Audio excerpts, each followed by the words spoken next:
The manager of Wendy Williams disputes the accusations made by her son that her team is taking advantage of her. There is a guardianship over Wendy. The guardianship gives its approval to all she does, a guardianship granted by a court. So, even if someone wanted to take advantage of her, they couldn't since everything would need to be allowed by the court, he said. So, Wendy, me, and anybody else involved in our business operations must obtain the guardianship's approval before proceeding. How then could someone abuse her? Later, the former jeweler-turned-manager chastised Kevin for approaching a publication before addressing his worries with his mother. Would you contact an internet outlet as soon as you knew your mother was in danger? He wondered. Okay, I'll stop there since that's all I have to say. I don't typically do this. I'm not trying to argue with Kevin, I'm just speaking on behalf of my client. He's a young man, and to be really honest, I think he's been through a lot. He probably has a lot to cope with. I'm just speaking to my son, who is the same age as him, and I think that sometimes you just make bad mistakes. The 22-year-old, whom Wendy shares with her ex-husband Kevin Hunter, was well said. I'm not here to be combative about whatever allegations he has, he said.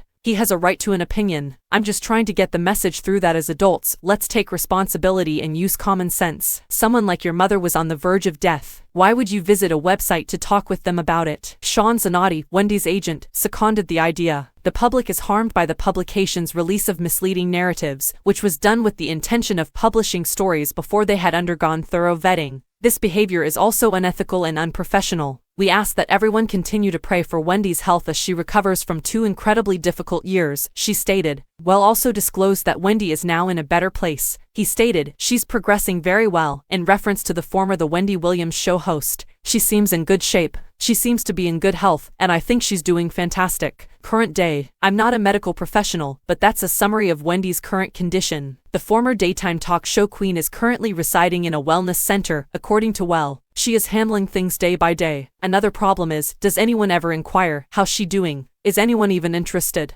I think everyone basically spreads bad things about her and that's the focus, he admitted. Why don't we take a moment to pause and simply say, hey, how is she doing? Is she all right today? Why isn't that the main concern? Why aren't we discussing that on a daily basis? He urged, just remember that she's a human being going through a lot. Show love for Wendy. She is coping with a lot. Kindly be supportive. Well said in the interview that Wendy's health is her top priority. Wendy is anticipating the future and the subsequent phase of her life. He claimed, she's only thinking about Wendy 2.0 and her new chapter of her life, and the things she wants to accomplish, and that's our emphasis. She's only thinking about the things she wants to do in her life.